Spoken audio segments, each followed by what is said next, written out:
As we enter meditation 4, we have a problem. Descartes has proven, at least to his own satisfaction, the existence of God. And contained in his idea of God is absolute perfection. Omniscience, meaning all-knowing; omnipotence, meaning all-powerful; eternal; self-existent; and morally perfect. Now, it would seem to stand to reason, or as Descartes would express it, it seems clear and distinct that the better a craftsman is, the better the craft will be. The Rolex maker is superior to the Timex maker. Okay? And in the case of an infinitely perfect creator, it would seem to follow that such a creator is capable of nothing less than a perfect creation. What is the problem? The creation aren't perfect. That's right. If God exists and has created me, and I know that I am not perfect, then I've got some explaining to do. Okay? How is it possible for God, a perfect creator, to issue an imperfect creation? And this problem is traditionally known as the problem of evil. Okay?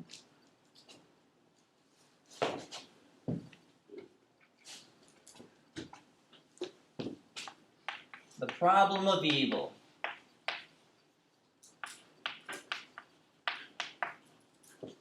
And it is typically raised as an ethical difficulty. Okay? If God exists and gives rise to the universe, how is it possible for that universe to contain evil? Why would a being that knows what is good, has the power to produce what is good, and the will to do so, nevertheless allow there to be evil?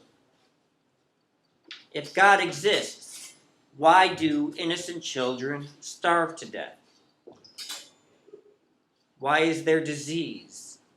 Why do good people suffer and evil people prosper? This is the problem of evil. Okay? Everybody understand the difficulty here? Okay. And it's precisely this sort of problem which is largely responsible for people losing their faith. Okay? Why me?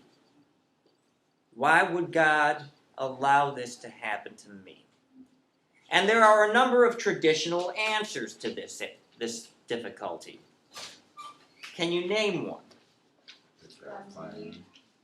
Okay, something to do with the plan. Okay? Good. The so-called grand scheme argument that although from our limited perspective, our human perspective, there certainly seems to be a proliferation of evil in the world. If we could see things from God's point of view, if we had a God's eye perspective, we would see that what seems evil from a human perspective, in the grand scheme of things, in fact, is not. and is in the service of a greater good in the grand scheme. Just like, from the point of view of a 2-year-old being approached by a physician with a big old needle, okay, full of a vaccination, this doctor may as well be Satan himself, okay? But we know that what appears to be evil or might be a momentary discomfort is in the service of something that justifies it, namely the avoidance of a disease far more painful and destructive than the simple pinprick, okay? That's one possible answer. What's another one? There is no God. That's another one, yeah, except Descartes has just proven that there is, at least he thinks he has. Was it like the blacksmith thing that he brought up? Did he say something about how, even though a guy knows how to make the perfect axe, maybe we don't expect him to make the perfect one every time? Like he's going to make some stuff that's less than perfect. I'd have to review that section, okay? I mean, one answer I've seen is that perhaps our universe is the result of trial and error. Preparation. Preparation. Yeah. You mean our preparation for what's a future life? Okay, sure. That answer is what has been called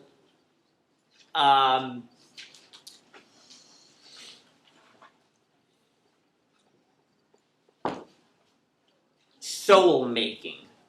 Okay? And it's the view of a guy named John Hicks that if we lived in a morally perfect universe, there would be no room for spiritual growth. Unless there is suffering, unless we can make mistakes, learn from them, and then evolve, okay, there would be no opportunity for us to become worthy of heaven or what have you, okay? A much more common response to the problem of evil is simply the existence of free will. That it is impossible to create a world of free human beings and also guarantee the non-existence of evil. And it is better that there be freedom and the possibility of some evil than no freedom and the impossibility of there being evil. Okay? But Descartes doesn't opt for any of those answers. And part of the reason is Descartes has framed the Meditations as an epistemological endeavor, not an ethical endeavor. So what we would call the problem of evil is being approached by Descartes as an epistemological problem. Okay? Yes, we make moral errors. I do bad things. But Descartes is approaching it from the perspective of making intellectual errors, mistakes in judgment of the non-moral variety. Okay?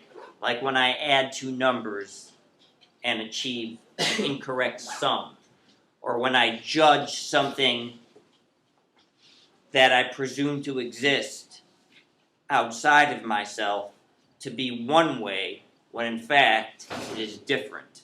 Okay? Here's Descartes' answer, very quickly. It is not as if God has created me with a faculty expressly designed for the purpose of error making. Rather, when I make a mistake, it is on the basis of the concurrent use of two separate faculties of mind. What he calls the faculty of knowing, which is my intellect, or sometimes called the understanding, and my faculty of choosing, which is sometimes called the will, or volition. Now, what's the difference? My faculty of knowing, or intellect, is the power of my mind to figure things out, to reflect, to analyze. The faculty of choosing, or my will, is the part of the mind that makes decisions. So think about it like this. When you're taking your quiz here in class, you read the question, you look at the possible answer selections. You're thinking. You're trying to eliminate some of the answers. You're analyzing the concepts. And this is all the activity of your intellect. But until you actually make a selection, fill in the bubble, you have not yet made a mistake. Once you do make a decision, then you have engaged the will. You've made a choice. Okay? So the problem isn't that God has created me in such a way as to make mistakes unavoidably, but rather He has given me two faculties which, if used in the right way, can always avoid error. All I have to do is wait until my intellect clearly and distinctly understands before I make a choice. The problem is my will likes to jump the gun, and I choose before I know. Okay? Again, that sounds like Socrates, right? So if I simply suspend the will until I have a clear and distinct understanding of something, then indeed I have the means to avoid ever making another error. Is this a practical measure? Hell no. If I have to pull out an eye chart and ask you to hold it up for me before I cross the street to make sure my eyes are working properly, so that when I look, right, left, and right again, or what is it, left, right, and left again, then I would never cross the street. I don't have the luxury of waiting for a clear and distinct understanding in everyday life. We must make decisions on the basis of imperfect knowledge all the time. But when it comes to providing a stable foundation upon which to build a system of theoretical knowledge, I do have that luxury. I never again need to affirm nor deny anything theoretical until I clearly and distinctly understand. And that is his account of error. It isn't God's fault that I make decisions before I know what I'm talking about. Rather, the will usurps the intellect. Okay? All right. I've got your quizzes, so I do not need to take your attendance. There will be no quiz